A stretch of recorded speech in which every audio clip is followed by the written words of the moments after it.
Hey everyone, and welcome to RUBIN'S Mind Lab, where we break down the latest research into what it really means. Have you ever wondered how groups make decisions, especially when they're not just throwing ideas around randomly, but building on what others have already said? It's like a game of telephone, but with numbers and a goal to get it right. That is the big idea behind this study. We usually think of the wisdom of crowds as getting a bunch of people to guess something independently and then averaging their guesses. The more people, the better the guess, right? Think of Galton's famous observation, where the average guess of a crowd for the weight of an ox was surprisingly accurate. But what if people aren't guessing in isolation? What if they're building on each other's ideas, one by one in a chain? That's where things get really interesting, and that's exactly what this research dives into. So instead of a bunch of people guessing all at once, imagine one person makes a guess. Then the next person sees that guess and decides whether to stick with it or change it based on what they think.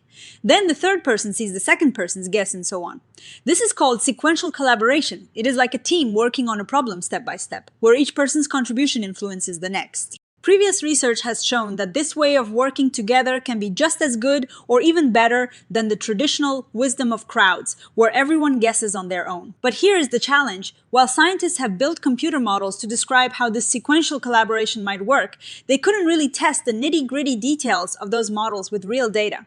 They could see if the computer model's results looked like what happened in real experiments. But they couldn't precisely measure things like how much expertise each person had or how much they were influenced by others. That is where this new research comes in. The researchers wanted to build a smarter model, a Bayesian model, that could be fitted directly to actual judgment data. Think of it like upgrading from just describing a recipe to actually baking the cake and measuring its ingredients precisely. The core idea of this Bayesian model is to understand the why behind the judgments people make when they collaborate sequentially. It breaks down the process into key ingredients. First, there is the person's expertise. Someone with more expertise should ideally make a better initial guess and be better at spotting errors in others' guesses. Then there is item difficulty. Some questions are just harder than others. And importantly, there is social influence. When you see someone else's guess, it can pull your own guess towards theirs, a phenomenon known as anchoring.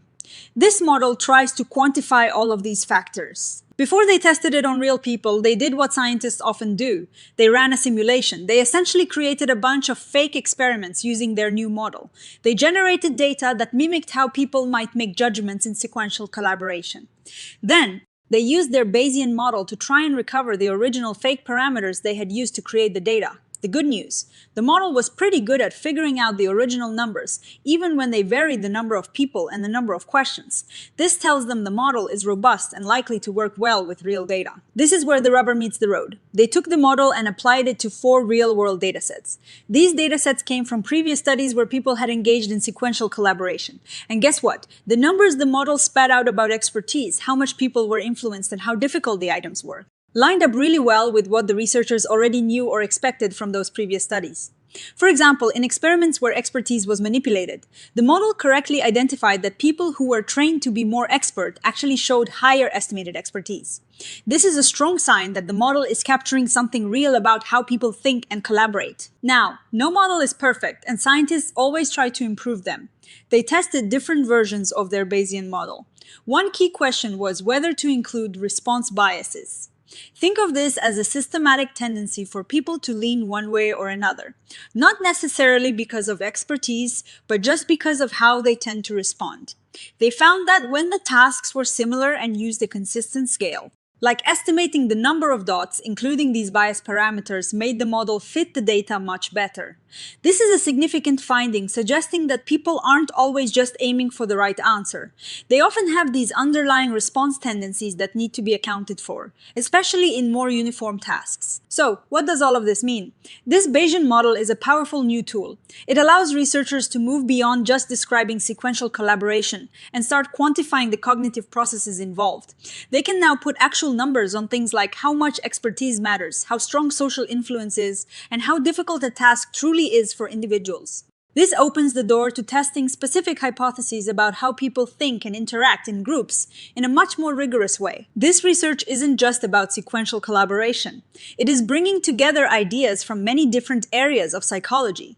It connects the classic wisdom of crowds with concepts from how groups form shared beliefs, cultural consensus theory, how initial information sways our decisions anchoring, and how groups make choices together. By providing a unified Bayesian framework, it lays the groundwork for a whole lot of future research into how we collectively form judgments, especially when those judgments depend on each other. Now remember how they found that biases were important, especially in similar tasks.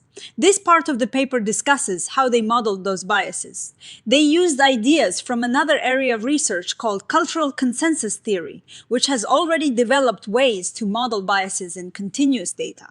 They looked at different ways these biases could work, like an additive bias, where people might consistently be off by a certain amount, or a multiplicative bias, where their answers might be systematically inflated or deflated by a factor. This shows they're building on existing knowledge and adapting it to their specific problem. Here is a limitation, which is actually a good thing because it points to future research. They noticed that when they looked at studies where expertise was manipulated, like giving one group training and another group nothing, the expertise levels weren't just spread out evenly. It seemed like there were two distinct groups of people, the experts and the novices. The current model assumed expertise was spread out more smoothly.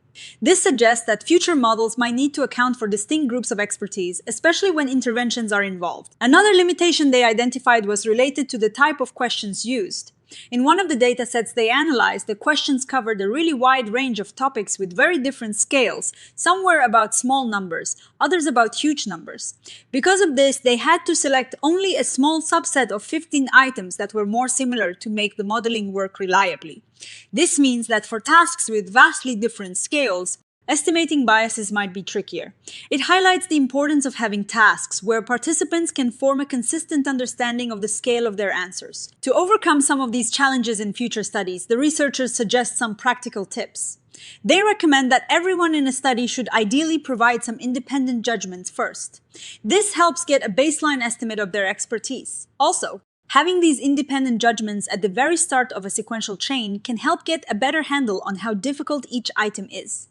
And as mentioned before, using items that are all on a similar scale would make estimating biases much more stable and reliable.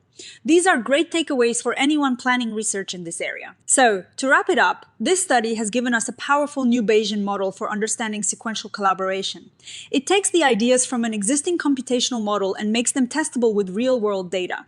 They've shown that this model can accurately capture the dynamics of how people make judgments when they build on each other's work. And it's revealed the importance of things like expertise and social influence, and importantly, biases. The model comparisons largely supported the original assumptions about how sequential collaboration works, but they strongly emphasize that we can't ignore biases, especially when people are working on similar types of problems. This is a really crucial insight. It means that when we're thinking about how groups make decisions, whether it is in a research lab or in a real-world team, we need to consider not just individual capabilities, but also how people systematically lean and are influenced by the information around them. What's exciting is that this framework lets us peek into the black box of group decision-making.